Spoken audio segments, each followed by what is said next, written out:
J'espère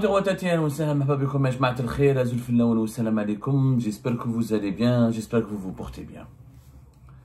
Rappelez-vous de l'affaire du disque dur, ce fameux dossier que nous avons révélé au grand jour entre juillet 2024 et janvier 2025. Cette affaire troublante, qui n'a jamais dévoilé ses secrets, est en réalité un méga scandale qui a une dimension sécuritaire, politique et judiciaire. Nous en avons parlé dans plusieurs émissions, dans au moins 1, 2, 3, 4, 5 émissions, de juillet 2024 à janvier 2025. Ensuite, on s'est tu. On s'est tu parce que la justice algérienne avait réagi et il y a eu une réaction qui nous avait semblé être appropriée. Et comme nous sommes respectueux des institutions de la République et nous sommes respectueux du secret d'instruction et respectueux des procédures judiciaires et de l'indépendance de la justice, on a dit naïvement, on a pensé qu'enfin les juges algériens allaient faire un peu leur travail et démêler le vrai et le faux et arrêter les coupables et restaurer la vérité et rendre la justice aux victimes de cette affaire. Malheureusement, il n'en fut rien. Et le temps est passé, nous sommes en juillet 2025 et on s'est aperçu que de nouvelles manigances, de nouvelles manœuvres ont été initiées pour faire taire la vérité dans cette affaire, pour dissimuler la vérité dans cette affaire, pour étouffer ce scandale. Avant de vous révéler ce que nous avons découvert, et qui est totalement choquant et extrêmement troublant, je préfère vous faire un petit rappel des faits. Qu'est-ce que c'est que l'affaire du disque dur? Rappelez-vous, depuis juillet 2024, Algérie Part a découvert ce dossier. L'affaire du disque dur a commencé entre 2012 et elle a duré jusqu'à 2014. Le disque dur, c'est quoi? Il y avait un lanceur d'alerte algérien qui était établi en France, qui était exilé, réfugié en France, et qui a pris possession dans des conditions qui n'ont jamais été, encore une fois, déterminées avec exactitude. Il y a beaucoup de rumeurs et de mystères sur comment ce lanceur d'alerte il a obtenu ce disque dur. Quoi qu'il arrive, c'est un lanceur d'alerte algérien. Il a contacté au départ les services consulaires à Paris. Ça a commencé par le consulat de Pontoise à Paris, ensuite le consulat de Bobigny à Paris. Ensuite, le contact a été établi avec la direction générale de la direction de la documentation de la sécurité extérieure, qui est le service secret algérien, le renseignement extérieur algérien. Ce lanceur d'alerte a contacté au départ les bureaux de sécurité et les responsables du consulat d'Algérie à Paris, parce que lui, il était exilé à Paris, dans la banlieue parisienne, en affirmant que ce disque dur contient des informations très précises et accablantes sur des opérations financières des membres de l'entourage de Bouteflika, de membres du clan de Bouteflika, et certaines informations d'ordre politique concernant les contacts du clan de Bouteflika avec certaines puissances étrangères.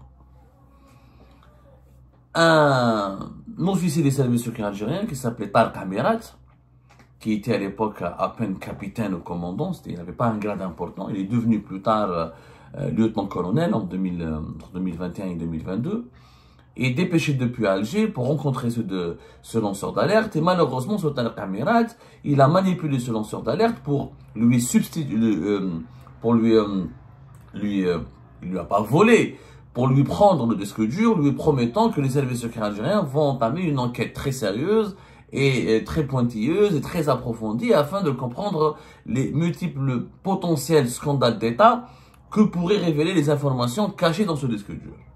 Tarek Amirat, il s'avère malheureusement qu'il a trahi sa boîte, il a trahi les services secrets algériens, puisqu'il était très proche, il avait un lien de proximité avec Saïd Bouteflika, à travers sa famille, parce que Tarek Amirat, c'est le fils de Slimane Amirat, un personnage important de la lutte pour la guerre de l'indépendance et du mouvement de libération nationale, qui était un ami très très proche de Boudiaf, et dont la femme de ce Slimane Amirat était très bien introduite, donc c'est une famille très influente à Alger, ils étaient très proches de la famille Bouteflika. Donc Tarek Amirat, pour ses ambitions de carrière, pour ses ambitions personnelles, il va se rapprocher de Saïd Bouteflika, il va lui proposer, il va lui raconter toute cette histoire, il va le mettre en garde quant à un éventuel scandale qui pourrait toucher les intérêts de sa famille. Donc il va donner le disque dur à Saïd Bouteflika. On ne sait pas s'il va lui donner ou il va partager avec lui toutes les informations contenues dans ce disque dur. En tout cas, le disque dur a disparu. Ce disque dur n'a jamais été retrouvé. Est-ce que Saïd Bouteflika l'a pris? Est-ce qu'il l'a détruit? Est-ce qu'il l'a exploité? Est-ce qu'il l'a, lui ou Tarek Amirat l'ont caché quelque part? En tout cas, juste après cette affaire, Tarek Amirat est monté en grade Et il est parti, il est devenu chef de bureau de sécurité à l'ambassade d'Algérie à Rome, ensuite chef de bureau de sécurité à l'ambassade d'Algérie à Paris, et entre 2014, on va dire jusqu'à 2019, il était devenu l'un des officiers les plus influents de renseignement extérieur algérien, alors que n'avait pas de compétences particulières, il était très mal apprécié, très mal noté par sa hiérarchie. Ensuite, il y a eu le Hirak, le Colombo de Fileka s'est effondré, Tarek Amirat a fait de la prison entre 2019 et 2020. Il a été réhabilité en 2020. 2021 et 2022, il a été réintégré au sein des services secrets, toujours à la DDSE, la direction de la documentation de la sécurité extérieure. Ensuite, il a été arrêté une nouvelle fois en octobre, vers août 2022, dans le cadre d'une autre affaire très ténébreuse, c'est l'affaire du complot. Des officiers comploteurs, un certain nombre d'officiers du renseignement militaire et du renseignement extérieur avaient monté ils avaient monté un réseau de comploteurs pour manipuler les institutions de l'État et faire tomber des personnages importants du clan de Tebboune. Ils ont été arrêtés, emprisonnés. Tarek Amirat, en juillet 2024, il a été condamné à de la prison ferme, 10 ans de prison ferme, sauf que l'affaire du disque dur pour laquelle il devait être jugé, elle a été classée sans suite. Il y avait au départ des témoins, le lanceur d'alerte, il a pu revenir en Algérie, il a été contacté par les autorités algériennes, par l'enseignement militaire, par la justice militaire, il a été auditionné, écouté, interrogé, mais l'affaire n'a donné aucune suite. Et ce disque dur, personne ne sait où est-ce qu'il est, ça fait 10 ans. En attendant, pendant cette affaire, c'est un long feuilleton, très compliqué, vous allez me dire, à de multiples rebondissements, entre 2013 et 2014, le domicile du lanceur d'alerte qui était exilé en France, son domicile à Souk-Haras, a été cambriolé. Cambriolé alors que dans son domicile, il y avait un coffre-fort dans lequel il y avait quelques pièces tirées ou extraites de ce fameux disque dur, et il y avait un trésor familial, des bijoux familiales. Un trésor familial, c'est des bijoux d'une grande valeur que nous avons estimé à l'époque, nous, lors de nos investigations, à 300 000 €. L'équivalent de 300 000 €. C'est des bijoux que l'épouse de ce lanceur d'alerte a hérité de sa famille. Depuis, selon nos investigations, depuis les années 50. Vous savez, c'est des bijoux, c'est des pièces, c'est des bagues, c'est des parures, c'est des colliers, c'est des bracelets d'une grande valeur. Donc, lors de ce cambriolage, le coffre-fort a été percé et des pièces de disque dur, des pièces en relation avec le disque dur ont été volé et le trésor familial de bijoux a été volé.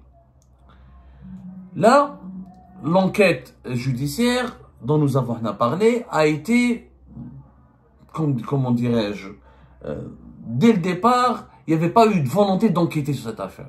Parce que les juges du tribunal de Souk-Haras, quand ils ont été saisis par le lanceur d'alerte, qu'il a déposé plainte, sa femme qui est revenue en Algérie pour déposer plainte, et la famille, donc les victimes de ce vol, de ce cambriolage, ont réclamé vérité, des réparations et des jeux, et ils ont demandé à ce que la justice les répare le tort dont ils ont été victimes. Ils ont demandé à juste titre que les voleurs soient retrouvés.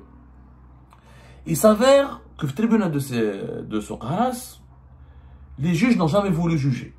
Les juges, alors, il y avait 3 juges qui ont été concernés, 4 juges qui ont été concernés par cette affaire. Je redonne leur nom parce qu'on a déjà donné leur nom et je vais vous expliquer leur rôle. Alors, vous avez un juge du tribunal administratif qui s'appelle Sbeit Soumia, le juge d'instruction Saada Rachid et la juge de siège Zaidi Samia, ou un président de chambre au niveau du tribunal de Souk-Haras qui s'appelle Hamoud Boubkar. C'est les 4 juges qui étaient en charge de cette affaire et qui ont tout fait pour étouffer ce dossier. Ils ont tout fait pour étouffer ce dossier. Alors, ils ont identifié, ils n'ont pas voulu faire d'enquête, il n'y a pas eu de commission rogatoire, la police n'a pas été saisie, ils ont pris une jeune fille âgée à peine de 18 ans, ils ont voulu l'incriminer elle-même, soi-disant cette jeune fille, c'est elle qui serait entrée dans le domicile pour voler ce bijou, pour le partager avec son chéri, son petit copain. Ensuite, ce petit copain n'a jamais su son identité. Ensuite, il y avait un vieux voisin qui avait été interrogé. Le voisin a dit, je ne sais pas, quand je suis rentré, j'avais trouvé déjà le coffre ouvert.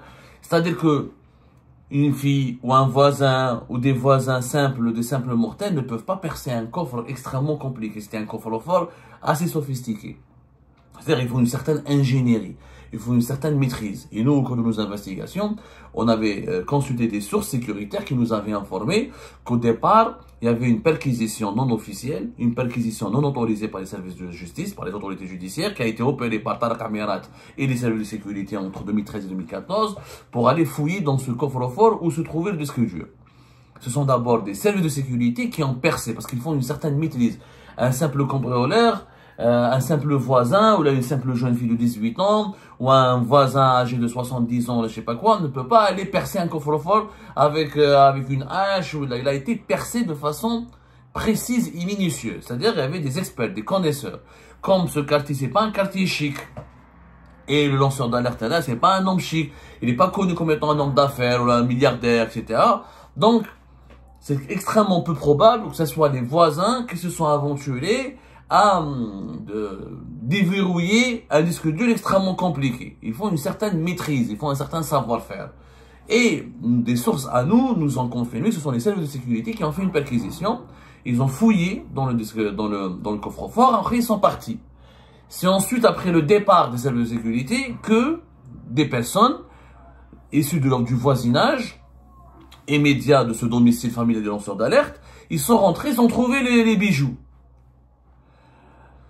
Donc, on n'a pas pu remplacer la justice. C'est pas à nous, les journalistes, d'aller dire au juge, voilà, qui a volé ce trésor, qui a volé ces bijoux, qui a déverrouillé, qui a percé le coffre-fort. C'est à la justice, normalement. Il y a la police scientifique, il y a la gendarmerie, il y a des experts dans ce domaine-là. Il faut une enquête minutieuse. Sauf que personne n'a voulu faire cette enquête minutieuse. Pourquoi? Parce qu'il se trouve que parmi ces juges, une certaine Soubit Soumiya, elle s'est affichée dans une fête de mariage avec une pièce avec une pièce de ce trésor de bijoux qui a été volé. Et la propriétaire de ces bijoux, qui est donc l'épouse de ce lanceur d'alerte, a identifié grâce à des photos qui ont été prises au cours d'une cérémonie de mariage, l'une de ces pièces de bijoux qui lui appartenait. Encore une fois, c'est un héritage familial. C'est un héritage qui date depuis les années 50. Vous savez, dans certaines grandes familles algériennes, ils achètent de l'or depuis bien avant l'indépendance du pays et ils le cachent. Et ça devient un trésor familial qui est transmis d'une génération à une autre génération. Et cet or, ces bijoux, prennent de la valeur au fur des années, puisque l'or, les bijoux, les pierres précieuses, c'est des valeurs sûres et c'est des placements sûrs. Et beaucoup de familles algériennes convertissent leur fonds de l'épargne en achetant de l'or et des bijoux. Donc elle a reconnu, cette femme, l'héritière de ce trésor.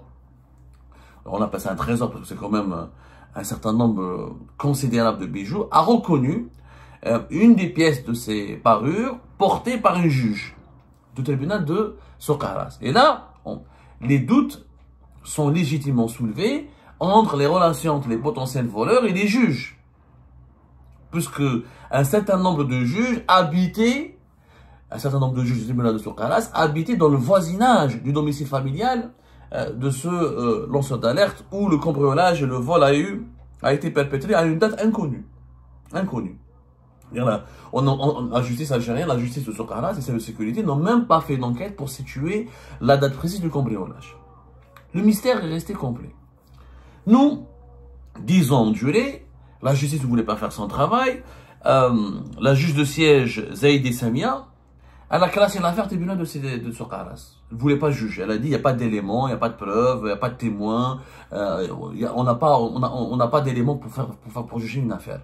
Mais pour avoir des éléments, il faut faire une enquête. C'est clair, si les juges ne font pas d'enquête, si la justice ne fait pas d'enquête, on ne peut pas retrouver les éléments. Du coup, l'affaire a été transférée vers la cour de Socarrás. Le tribunal de Socarrás, elle est partie à la cour de Socarrás. On a compris donc que les juges de Socarrás, comme s'ils se sont comportés comme s'ils avaient une certaine mauvaise conscience, comme s'ils avaient peur pour eux-mêmes. Une pièce de ce trésor familial a été retrouvée chez une juge, qui est l'amie de l'ensemble des juges, notamment du juge d'instruction comme de la juge de siège qui a été chargée de diriger cette affaire. Cette affaire a été classée par les juges du tribunal de Socarrás. Selon des sources bien informées que nous avons consultées, c'est que les juges ne voulaient pas mener une enquête pour ne pas s'auto-incriminer parce que un certain nombre de juges sont impliqués dans la récupération des bijoux de ce trésor qui a été volé. Bon, rahat l'affaire à la cour de Soukaras où un autre juge, un certain Marnous Abdel Wahab, qui est le président de la première chambre pénale à la cour de Soukaras, il a pris le dossier en main. Au départ, tout était gelé, mais quand nous, on a fait des révélations, on en parlait à la fin de l'année 2024, janvier 2025, et on a fait une émission là-dessus, on a dit que voilà, la justice réagit enfin à nos révélations, et le juge Marnous Abdel Wahab, il demande une enquête complémentaire. Il demande une enquête complémentaire pour comprendre qu'est-ce qui s'est passé, et comment ce coffre-fort a été percé, c'est quoi qu'est-ce qu'il y avait exactement dans ce coffre-fort, parce que nous on avait dit attention, dans ce coffre-fort il n'y avait pas que les bijoux. Les bijoux ont disparu, mais des documents importants en relation avec le disque dur ont disparu, et ce disque dur a disparu. Comme par hasard, ce disque dur, son affaire, tribunal militaire de Blida a été enterré, et Tarek Amirat n'a pas été jugé pour cette affaire-là, et les documents ont disparu, personne n'a essayé de les retrouver. Et il y a maintenant de l'or qui a disparu dans le sillage de cette affaire et personne n'essaie de le retrouver. Donc, sous notre pression, sous la pression que nous avons exercée à travers nos émissions, ce juge Marnous Abdel Wahab demande une enquête complémentaire. On s'est tué, on dit enfin la justice réagit, on respecte la justice, laissons la justice travailler, ensuite on en reparlera. Qu'est-ce qu'on découvre? Les mois passent, ce juge Marnous Abdel Wahab, il ne mène pas une enquête. Mais c'est un sketch. Et c'est un sketch qui fait pleurer au lieu de faire rire. Ce Marnous Abdel Wahab, d'abord, il va commencer par nommer un expert. Cet expert s'appelle Sator Mokdad. C'est un expert en comptabilité. Il lui demande d'aller évaluer l'or et le bijou qui ont été volés. Attends, mais c'est quoi la relation entre un expert en comptabilité et une affaire de cambriolage? Donnez-moi un système judiciaire à travers le monde qui ont lieu lors d'une enquête sur un cambriolage, il fait appel à un expert en comptabilité. Un expert en comptabilité, c'est juste faire tenir des écritures comptables.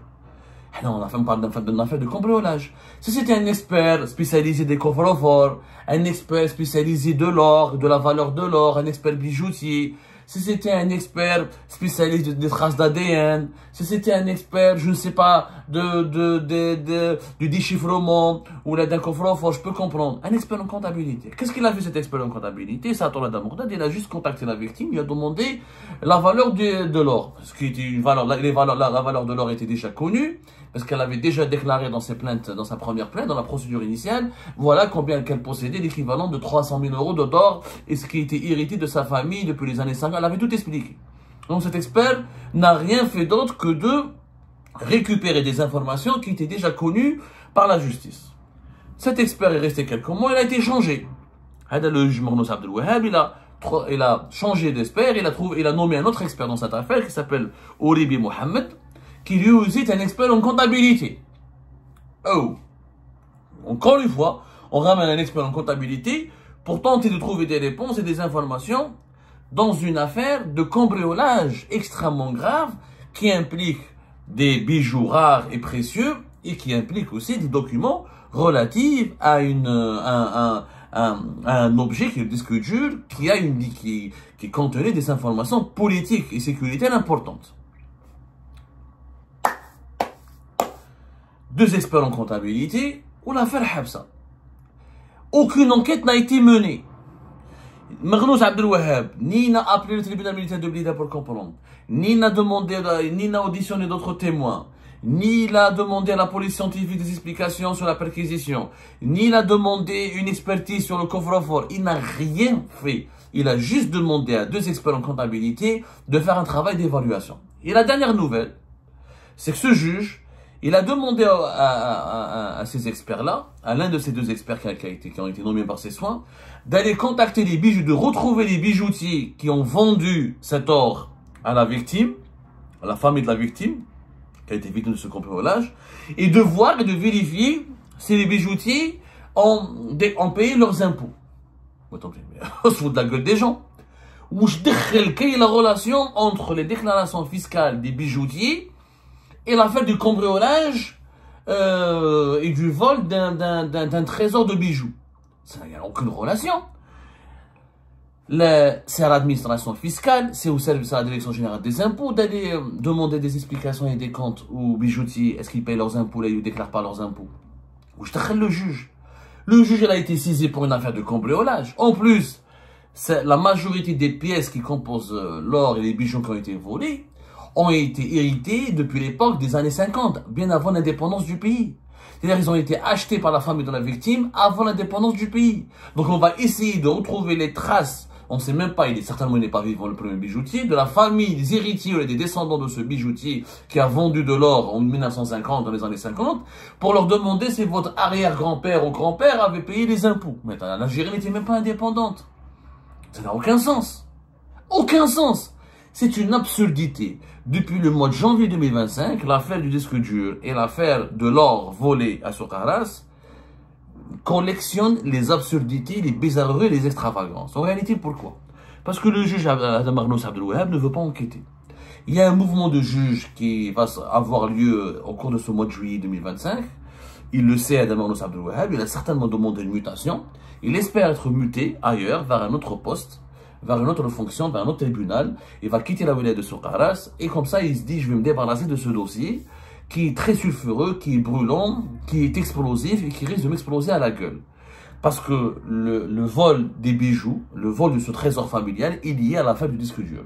Comme personne ne veut se poser des questions sur l'affaire du disque dur, comme personne ne veut enquêter sur l'affaire du disque dur, comme ni la justice militaire, ni la justice civile ne veulent enquêter sur la vérité de qu'est-ce qu'il y avait dans ce disque dur, donc on veut absolument étouffer et dissimuler et bâcler l'affaire du trésor qui a été volé. C'est ça la vérité. Regardez la justice algérienne dans sa médiocrité, dans la splendeur de sa médiocrité, dans la splendeur de son incompétence et surtout dans la splendeur de sa malhonnêteté. C'est malhonnête. Ce juge ne veut pas, aucun juge, mettez le de Soukharas, jusqu'à la cour de Soukharas, ils ont tous peur. Donc on n'a pas des juges. En réalité, ils ont peur parce qu'ils ont compris qu'il y avait une affaire, qu'il y avait un côté politique à cette affaire. Parce qu'ils ont compris que cet or a été volé dans des circonstances liées au disque dur. Comme ils ont tous peur de s'attaquer à l'affaire du disque dur, parce qu'il y avait une affaire politique, parce que le disque dur, c'est très simple. S'il existait ou il n'existait pas, il faut juste convoquer Saïd Bouteflika. Il faut convoquer Saïd Bouteflika, il est en prison, il est en full bayad. Il faut juste le convoquer, lui poser la question. Est-ce que ce disque dur a existé un jour? Qu'est-ce qu'il y avait dedans? Tarek Amirat, il est toujours emprisonné à Blida. Mais ils ne veulent pas ouvrir le dossier de l'affaire du disque dur. Et pour ne pas l'ouvrir, il faut absolument essayer de dissimuler et d'étouffer l'affaire de l'or volé à Soukharas. Donc, on fait du n'importe quoi. On ramène des experts en comptabilité. On cherche à savoir si les bijoutiers qui ont vendu ou qui ont vendu cet or ont payé leurs impôts. On gagne du temps. Les juges essaient de gagner du temps parce que Adam Arnaud Abdelouaheb, il va partir, il sait qu'il va partir, il va laisser cette affaire à son successeur, il se dit, mon successeur n'a qu'à se démerder avec cette affaire. Parce qu'elle est très dangereuse, j'ai pas envie de causer d'avoir des ennemis, il a peur de demander des questions, de demander des investigations, et on va le tomber dessus depuis le ministère de la Justice, où là il risque de briser sa carrière. Les juges algériens, ce sont des peureux, des lâches, des carriéristes, qui ne pensent qu'à leur gueule. Ni la protection de l'ordre public, ni la quête de vérité, ni le droit ne les intéresse. Rien de cela ne les intéresse. Du coup, nous avons donc une affaire grave, 300 000 € de bijoux qui ont été volés, un coffre-fort contenu des documents sécuritaires liés à un disque dur qui a été remis aux autorités algériennes et au service secret algérien depuis 2012-2013. L'affaire, elle est entre les mains de la justice militaire. Je rappelle que quelques documents extraits de ce disque dur ont été récupérés entre août et septembre 2022 lorsque les enquêteurs des services secrets algériens ont perquisitionné le domicile du lieutenant-colonel Tarek Amirat. Donc ce disque dur a bel et bien existé. Est-ce qu'il était est-ce qu'il contenait des gros scandales d'État? Ça, personne ne le sait. Mais en tout cas, il n'y a pas eu d'enquête. Tout le monde veut étouffer ce dossier. Tout le monde veut cacher la vérité. Pourquoi? Parce qu'elle implique Saïd Bouteflika, elle implique les services secrets algériens à l'époque, elle implique le lieutenant-colonel Amirat. Peut-être ils ont peur de ce qu'Amirat va dire, peut-être ils ont peur que Saïd Bouteflika, s'il sera auditionné, il va dire des choses qui seront dérangeantes, que ça peut ça peut ouvrir de nouveaux scandales. Personne ne sait en tout cas le pourquoi du comment on a étouffé cette affaire. Nous, on est en train de mener notre enquête. on a recoupé, on est en train de recouper certaines informations que nous avons obtenues, des informations très inquiétantes. Et dans notre prochaine émission, on vous fera part des dessous de ces manipulations concernant cette affaire de disque dur et de l'or qui a été volé, ce trésor d'or qui a été volé à Sokharas.